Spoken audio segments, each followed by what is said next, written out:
días, bienvenidos a Noticias Sin Fronteras. Hoy les presentamos noticias sin tabús y sin fronteras. Aquí encontrarán noticias nacionales, internacionales y económicas.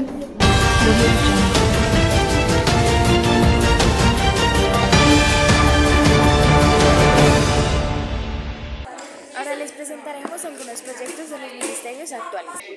El Ministro del Interior busca construir espacios públicos en el centro histórico. Esto afectaría a las personas que viven por la zona, ya que al realizar los proyectos planeados tendrían que demoler algunas casas, por lo cual las personas afectadas están haciendo protestas, entrando a las casas y aumentando la inseguridad en la zona.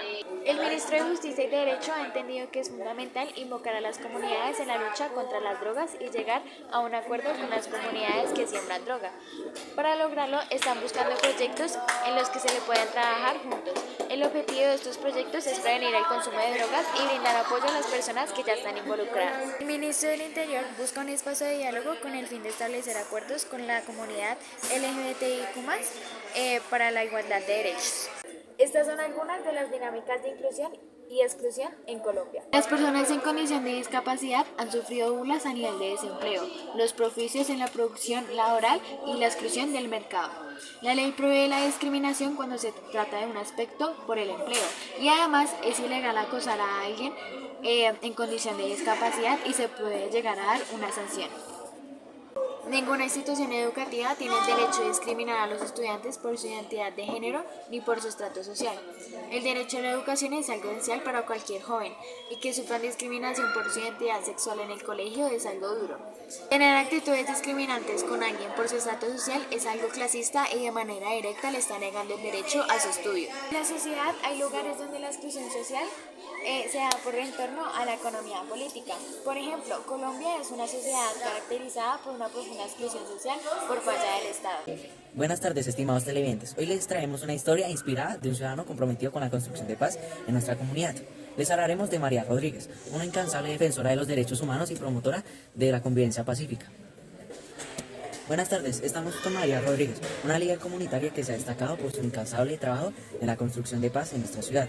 María, cuéntanos un poco sobre tu labor. Hola, gracias por tenerme aquí. Mi objetivo principal ha sido promover un ambiente de paz y armonía en nuestra comunidad. He trabajado en diversas iniciativas que fomentan el diálogo, la reconciliación y la resolución pacífica de conflictos. ¿Podrías hablarnos de alguna de esas iniciativas? Por supuesto, he liderado talleres de mediación y resolución de conflictos en escuelas y centros comunitarios. Estos espacios han ayudado a los principiantes a comprender la importancia de escuchar y entender los puntos de vista de los demás, para buscar soluciones pacíficas y construir lazos de confianza. ¿Cuál ha sido el impacto de tu trabajo en la comunidad? Me alegra decir que he visto un cambio significativo en la forma en la que la gente aborda los conflictos. Ahora hay menos violencia y más disposición a dialogar y encontrar soluciones conjuntas. Además, he establecido alianzas con instituciones locales para promover la educación en valores de paz y fortalecer la participación ciudadana. Eso suena maravilloso. ¿Qué te motiva a seguir adelante con esta labor? Mi motivación proviene de la convicción que todos merecemos vivir en un entorno pacífico y seguro. Cada sonrisa y cada momento de reconciliación que he presenciado me inspira a continuar trabajando por un futuro mejor para nuestras generaciones venideras. Sin duda el compromiso de María Rodríguez ha dejado una huella imborrable en nuestra comunidad. Su dedicación y esfuerzo nos demuestra que todos podemos ser agentes de cambio positivo. Esperamos que su ejemplo nos inspire a todos a trabajar por una sociedad más pacífica y justa. Señal de sintonía del noticiero. Y con esta historia llena de esperanzas y compromiso, nos despedimos por hoy. Gracias por acompañarnos y recuerden, juntos podemos construir un mundo mejor. No raya. Tranquila, prueba el nuevo esfero Ofiesco. Con el nuevo esfero Ofiesco puede ser más severo. Cuando te enamoras, haces cosas sin pensar. Hay veces que la hormona puede más que la neurona. Si lo haces por amor, hazlo también por amor propio y cuídate. Yo me informé en el centro de salud. La responsabilidad es de todos. Infórmate y protégete y previene el embarazo adolescente.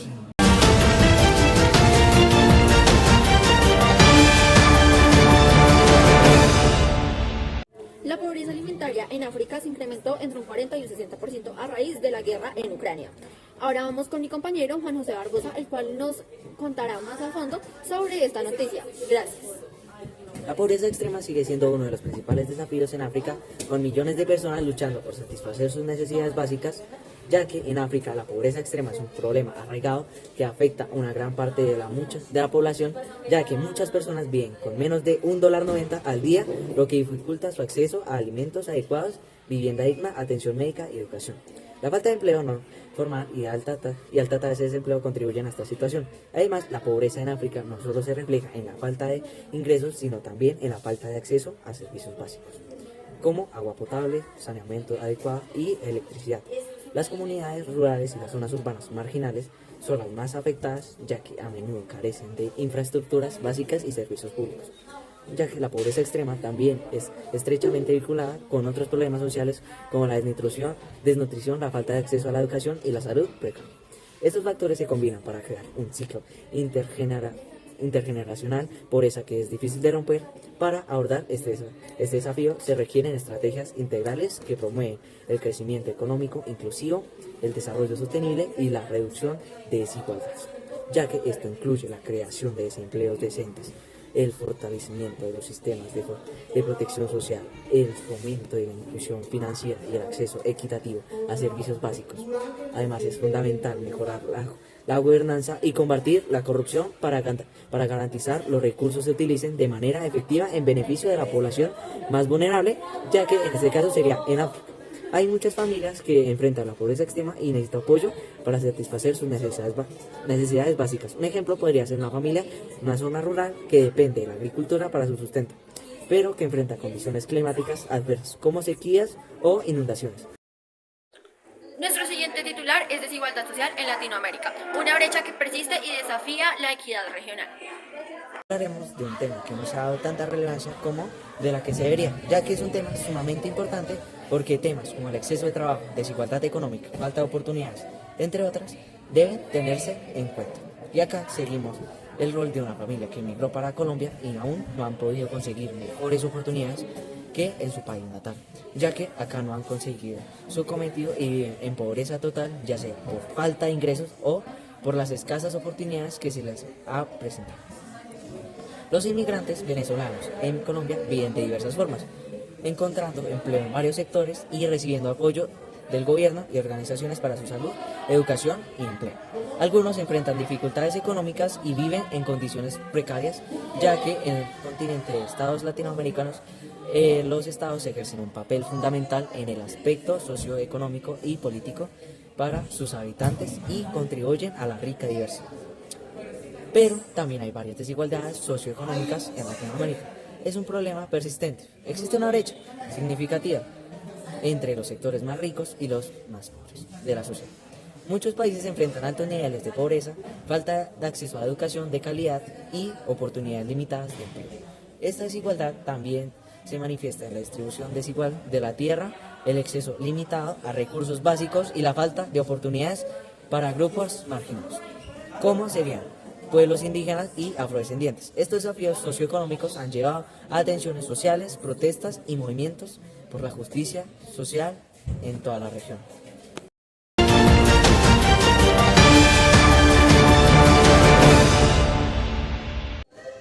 Muy buenas tardes, les damos la bienvenida a este noticiero, donde les presentamos la siguiente noticia de suma importancia.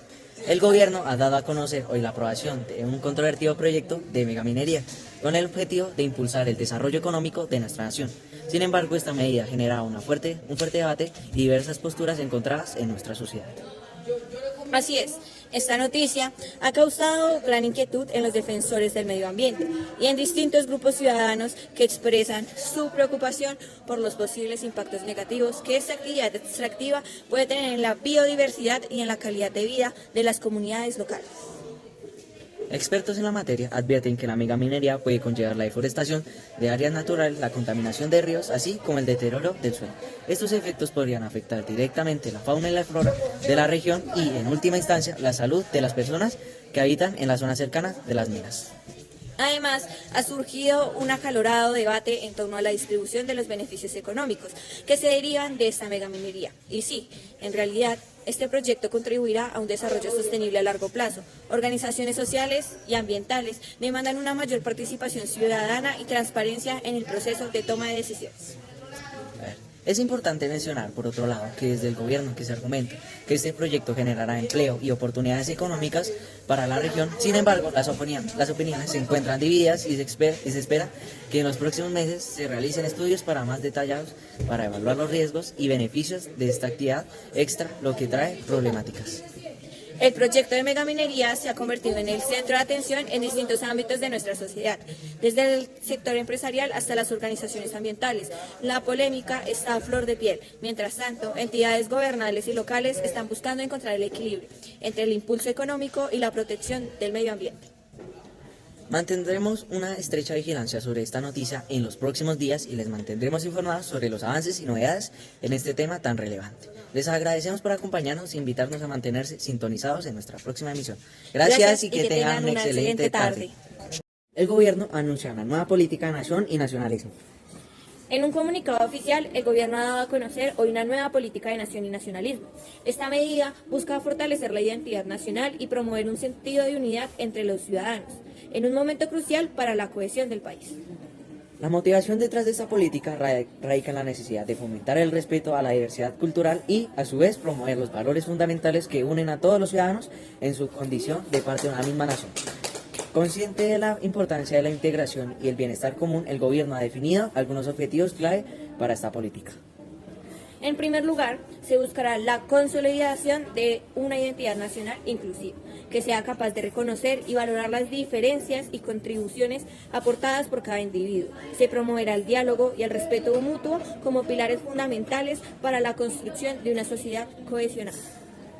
Asimismo, se llevará a cabo iniciativas en el ámbito educativo para fomentar el conocimiento y la comprensión de la historia y la cultura del país.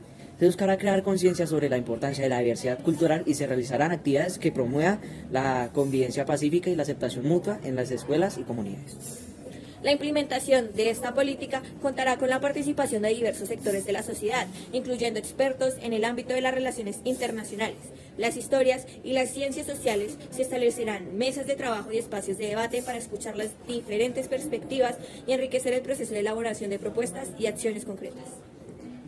Las reacciones a esta nueva política han sido diversas. Algunos sectores políticos y expertos en la materia han manifestado su apoyo, destacando la importancia de trabajar en la construcción de una identidad nacional sólida y respetuosa para la diversidad. Otros, sin embargo, han planteado interrogantes respecto a la implementación, práctica y alcance real de estas medidas.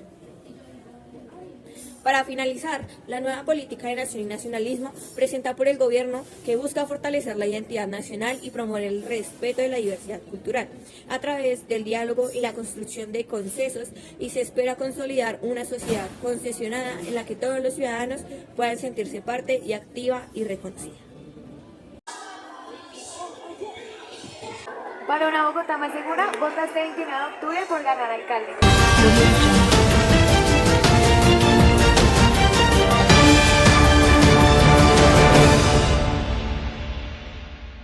Ahora vamos con nuestra reportera Mariana Mateus, la cual nos hablará de la situación crítica en este momento de Israel y Palestina.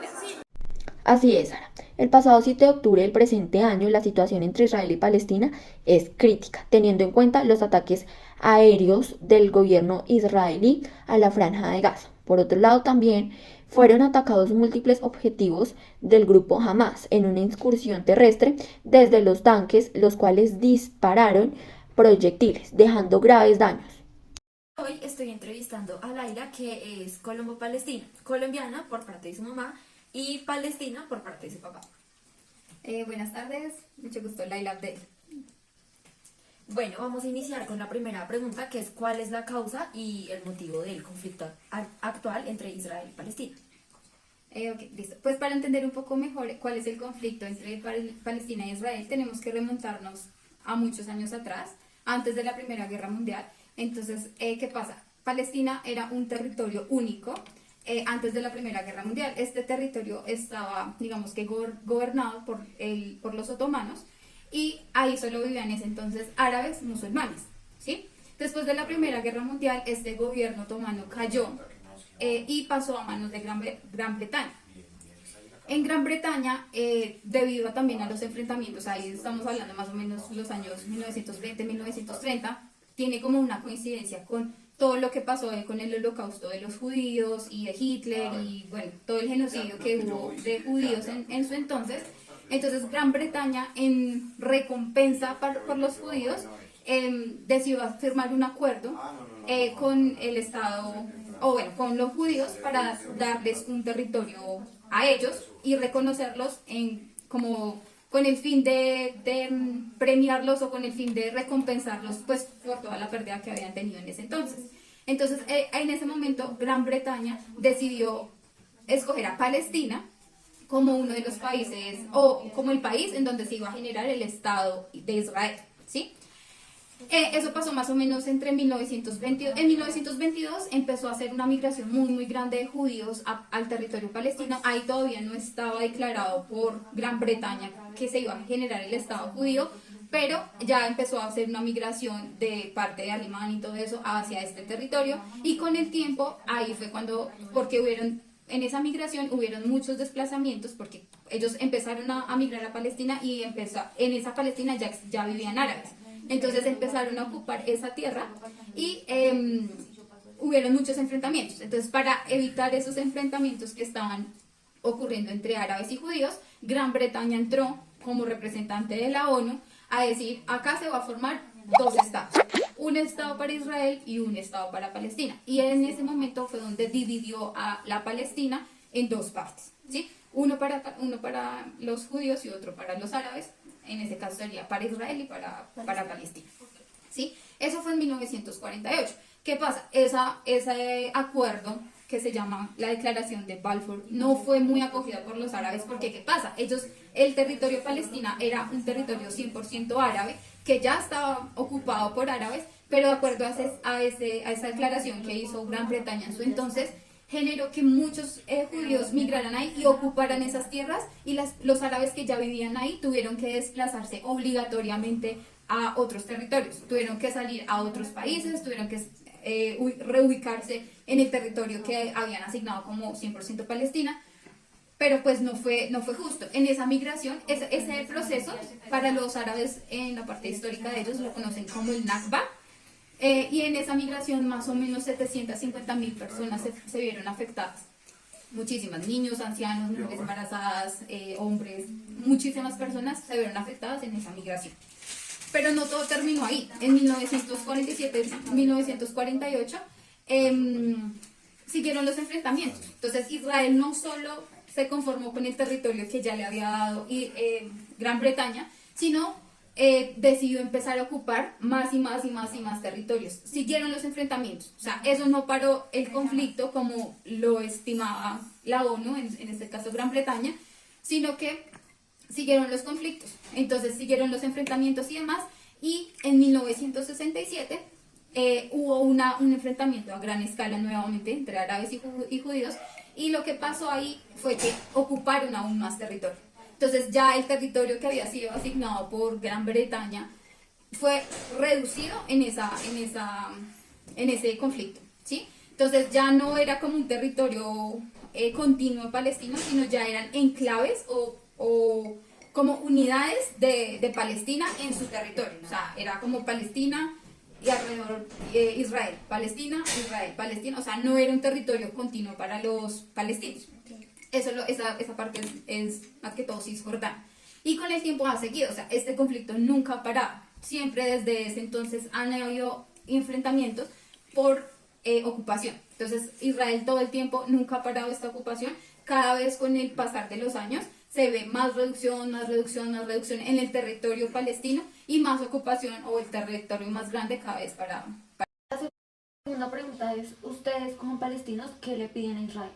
Listo, para responder esta pregunta hay que verlo desde diferentes aspectos. Uno de ellos es el punto de vista demográfico. Entonces, como hemos hablado anteriormente, es como el punto más fuerte donde está focalizado todo este conflicto, que es la ocupación que ha existido de parte de Israel contra Palestina. Este desplazamiento siempre ha sido forzado, esta ocupación ha sido forzada, entonces siempre donde han existido árabes se han visto afectados por esa ocupación militar forzada, entonces han tenido que dejar sí o sí o el país o acicalarse en territorio palestino o buscar la forma de salir de su territorio donde siempre han vivido.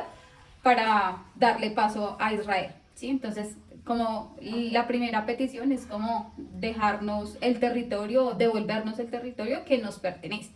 Inclusive remontándonos al acuerdo que dio Gran Bretaña, que inicialmente dio un plan inicial, si vemos en el mapa, en 1947-48, Gran Bretaña dio un territorio específico a Palestina, y si lo comparamos con el territorio que actualmente tiene Palestina, este se ha visto reducido un montón. Actualmente se estima que más o menos de todo el territorio, solo el 3% es ocupado por palestinos, siendo que cuando se hizo la partición por Gran Bretaña en 1947-48 fue algo equitativo, supuestamente, pero ya ahorita se ha mermado considerablemente y ahorita solo ocupan solo el 3%. Entonces, primer aspecto es la parte demográfica. Otro punto es la movilidad. Entonces, como también te expliqué anteriormente, el territorio palestino, debido a la ocupación, no es un territorio continuo, solo palestino, sino está dividido en diferentes unidades o diferentes enclaves, que pues hacen que ir de una unidad a otra unidad tengan que sí o sí pasar por controles militares israelíes, por checkpoints y demás, que hacen que la movilidad de las personas en su día a día sea una odisea completa, porque si no tienes un permiso no te dejan pasar, si no pagas por ese permiso no te dejan pasar, si eres mayor de tantos años, si eres menor de tantos años, si quieres ir a tal lado, que cuál es tu motivo, o sea, un montón de complicaciones en la movilidad dentro de su mismo territorio palestino. Entonces es eso. Y lo otro con respecto a la movilidad es relacionado a los muros.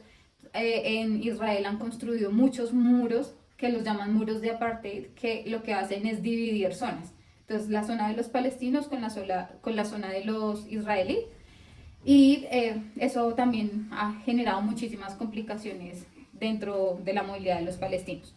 Otro punto es la participación política. Entonces, nuevamente remontándonos a esa división que hizo Gran Bretaña en 1947-48, ellos dijeron como acá se va a hacer dos estados, un estado de Israel y un estado de Palestina. El estado de Israel sí creó su estado. A la fecha, ustedes preguntan por el país o sí, por el estado de Israel, y existe. Es la fecha, o sea, la actualidad, hasta el 2023, y Palestina todavía no es reconocido como un estado libre, independiente, soberano, al igual que Israel, ¿sí? Entonces, otra cosa que se reclama es eso, es poder constituir un país independiente como lo hizo Israel en su momento, que también tengan el mismo derecho los palestinos, porque en ese momento ese fue el acuerdo, y hasta la fecha no los han dejado cumplir, han vivido bajo esa ocupación y esa militarización, y no les han permitido crear su estado. Y otra cosa que se reclama es el regreso de los refugiados a su territorio. Entonces, debido a esa migración que ha ocurrido con el transcurso de los años, muchos palestinos han tenido que reubicarse en países vecinos, Jordania o afuera, en Jordania, Egipto, Siria, en otros países árabes, como refugiados debido a esa ocupación, porque fueron desplazados. Entonces ellos ahorita intentan volver a su país de origen y no los dejan. Entonces son conocidos como los palestinos en exilio, que a pesar de que nacieron en Palestina, vivieron en Palestina, toda su descendencia está en Palestina, fueron desplazados de Palestina, no los dejan volver, no los dejan ingresar el control israelí, el Estado de Israel. Entonces eso también es una petición que tienen los palestinos, es como: yo tengo derecho de volver a mi país de origen, donde nací, y pues no los dejan. Y eso también es importante como resaltar que actualmente en Palestina, digamos que los palestinos tienen diferentes estatus en comparación con Israel. Entonces tú en Palestina vas a encontrar los palestinos exiliados, que son como en la jerarquía el punto más bajo. Vas a tener a los de la Franja de Gaza en un segundo nivel, que son palestinos también, donde ahorita está el conflicto, que son personas que también están intentando desplazar, están haciendo que esto vuelva a ocurrir. O una segunda Nakba, que es una segunda desplazamiento masivo de casi 2 millones o un poco más de personas. Después de la Franja de Gaza están las personas de Cisjordania, que es lo que te digo, que es el territorio donde hay diferentes unidades de Palestina. O sea, no es continuo, pero ahí es la parte de Cisjordania. Después de eso también están los palestinos que viven en Israel, tienen papeles de Israel o pasaporte de Israel, pero son palestinos, no tienen el mismo estatus que un israelí, y en la punta están los de Israel, ¿sí? Entonces, dentro de toda esta estructura o esta jerarquía, los palestinos pueden migrar, pero hacia abajo, nunca hacia arriba. Es decir, una persona exiliada nunca va a poder tener un pasaporte israelí como palestino, nunca, ¿sí? Pueden reubicarse hacia abajo, pero nunca hacia arriba, ¿sí? Como para mejorar sus condiciones como palestinos internamente, nunca va a pasar eso. Entonces, eso es como importante tenerlo en cuenta. Entonces, dentro del mismo gobierno israelí, tienen distintos niveles para los palestinos para darles o no su derecho al voto, su derecho a movilizarse y demás. También es importante recalcar que en cuanto a la participación de gobiernos, los palestinos no tienen derecho a votar en el Estado de Israel a menos de que tengan su pasaporte israelí, y solo es una población muy, muy limitada de palestinos, y les prohíben, aún teniendo ese pasaporte israelí como palestinos, les prohíben si el gobierno considera que puede ir en contra de su beneficio propio, el Estado israelí. Entonces, también como esa libertad de expresión, de crear su gobierno. También, digamos, otra cosa que se reclama es que no, o sea, entender o darle a entender al mundo que no es un tema de religión. Ha existido mucha desinformación en el mundo porque todas estas grandes medios de comunicación y demás han sido manipulados por la parte occidental, Estados Unidos, Gran Bretaña, Alemania, Francia, demás. Entonces la desinformación es muy grande y lo han manipulado para que sea algo como de religión, pero hay que dejar claro que para los palestinos la desinformación es muy grande y lo han manipulado para que sea algo como de religión, pero hay que dejar claro que para los palestinos el tema no es religión, sino es poder vivir en paz, poder ser reconocidos como un país soberano, independiente y libre, y pues que es por territorio y derecho a vivir en el país donde nacieron. Listo. ¿Tú consideras que se puede llegar en algún punto a una conciliación entre ambas partes? Bueno, es una pregunta difícil. Digamos, en este momento que se está viviendo un genocidio en la Franja de Gaza, ahorita la población árabe está completamente indignada por esa masacre que se ha generado últimamente desde octubre 7, pero esto es algo que lleva toda una vida. Entonces es algo muy complicado. O sea, en este momento, si tú dices, bueno, ¿cuál es la solución? Pareciera que no tuviéramos una salida, ¿no? Pero pues no sé si en algún punto los países se unieran, las Naciones Unidas, que realmente no tuviera solo sus intereses propios, porque las Naciones Unidas está manejada solo por países a favor ahorita de Israel. Estamos hablando de Estados Unidos, estamos hablando de Gran Bretaña, estamos hablando de Francia, de Italia, Alemania. Entonces, sí, como que uno dice, bueno, la balanza sí da para que en serio tomen una decisión equitativa sin estar a favor de uno o del otro. Entonces, si se llegara a ese punto ideal de que tomaran una decisión sin importar los intereses de cada país, sino por una justa causa, uno diría, listo, puede que sí se encuentre una solución. O sea, la solución acá es dejar al pueblo palestino crear su Estado palestino como se definió en 1947-48, al igual que Israel lo hizo en su momento. Eso ya haría una gran diferencia, ¿sí? Eso ya haría una gran diferencia. También, digamos, el tema del retorno de las tierras a Palestina que fueron ya ocupadas, también haría una gran diferencia. Entonces, si todo esto pasara, posiblemente sí se encontrara una solución al conflicto. Pero si la solución, que es la que actualmente está planteando Israel, apoyado de Estados Unidos y los países occidentales, la solución de ellos es, váyanse de acá, déjenme el territorio, acá vamos a crear un territorio 100% israelí, pues no va a haber una solución pronta, ¿sí? Entonces no se va a ver un final feliz o Muchísimas gracias de verdad por participar en mi noticiero, porque es muy importante conocer la realidad de una persona que tiene familia allá, que es de allá. En serio, muchísimas gracias. No, gracias a ti, pues por el espacio que nos brindas de poder mostrar un poquito de la realidad de Palestina, que se está viviendo, pues teniendo en cuenta toda esa desinformación que hay en los medios y que se ve hoy en día. Entonces, gracias por este espacio y por permitir hablar un poquito más de la verdad que viven los palestinos. ¿Cansado de que tu celular tenga pocos megapíxeles? ¿Cansado de que no me dure la batería? ¿Cansado de que no puedas meter tu celular en la piscina? Pues si es así, Traemos la solución, que es el nuevo celular Xiaomi que tiene la triple B.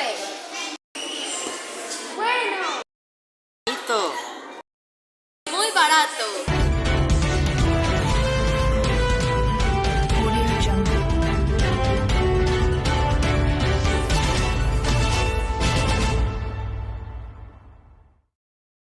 Buenas tardes a todos. Estamos aquí en el estadio principal para traerles una noticia de trascendental importancia en el mundo del hockey en césped. Acompañada por mi estimado colega y nuestros dos reporteros invitados, tenemos el privilegio y honor de presentarles a 4 integrantes del equipo nacional de hockey en césped. Ellos nos compartirán todos los detalles de este increíble logro. Así es.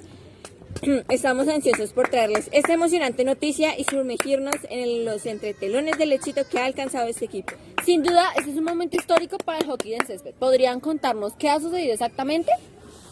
Nos complace anunciar que el equipo nacional de hockey en césped mixto ha obtenido la medalla de oro en un precioso torneo de larga duración.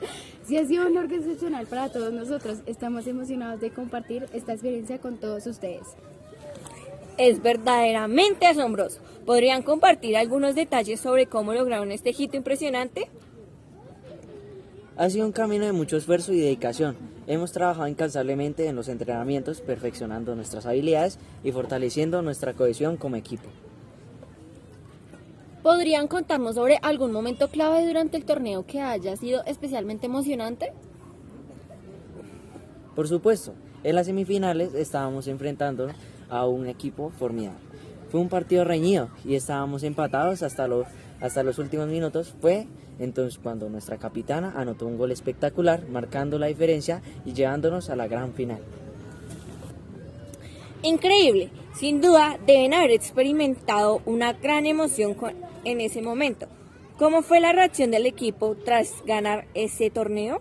Fue un torbellino de emociones, nos abrazamos, saltamos de alegría y lágrimas de felicidad inundaron nuestros rostros. Celebramos el campo motivados por el trabajo arduo y la compasión que nos ha llenado de este logro sin precedentes. Esta victoria es un triunfo, no solo para ustedes como equipo, sino también para todo el país. ¿Qué significa para ustedes y para la nación en general? Para nosotros esta victoria representa un reconocimiento a todo el esfuerzo y sacrificio que hemos invertido en el hockey en césped. Además, nos llena de orgullo poder representar a nuestra nación en el ámbito de deporte y poner su nombre en lo más alto. Definitivamente han dado un ejemplo de éxito y dedicación. Felicitaciones a todo el equipo por este logro tan excepcional. Nos sentimos honrados de poder compartir esta noticia con nuestros espectadores. Absolutamente, este logro está siendo un hito indiscutible para el hockey en césped y servirá como inspiración para generaciones venideras. Queremos agradecer a nuestros entrevistados por compartir sus experiencias con nosotros y felicitar nuevamente a todo el equipo nacional mixto sobre el hockey en césped. Sigamos celebrando este merecido triunfo deportivo. Hasta luego a todos nuestros espectadores. Gracias. Tranquila, ¿cansada de eso? Te traigo el nuevo kit de aseo, porque cuando veo la espuma, la mugre retumba.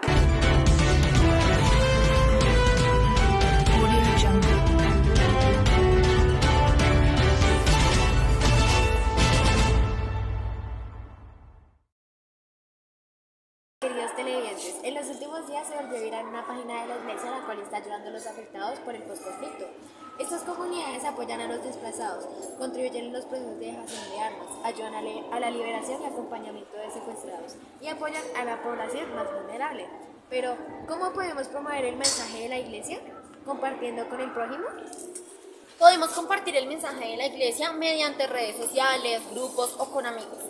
Queremos recordar los criterios de vida que enseñó Jesús. Así que, ¿cuáles criterios de vida que enseñó Jesús pueden vivir fácilmente en la cotidianidad?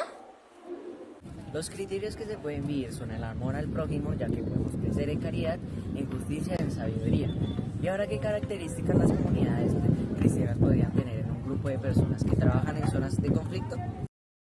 Las características que podrían tener sería que vivían unidos, compartían la oración y los bienes.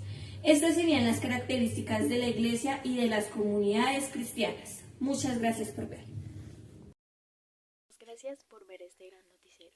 Esperamos que haya sido de su agrado y esperamos que hayan disfrutado las grandes secciones que tenía como nacional, internacional, economía, deportes y religión. Agradecemos también a nuestros grandes presentadores, Mariana Mateus, Juan José Barbosa, Gabriela Salcedo y yo, Sara Suárez. Muchas gracias y esperamos que sigan prefiriendo ver Noticias Sin Frontera.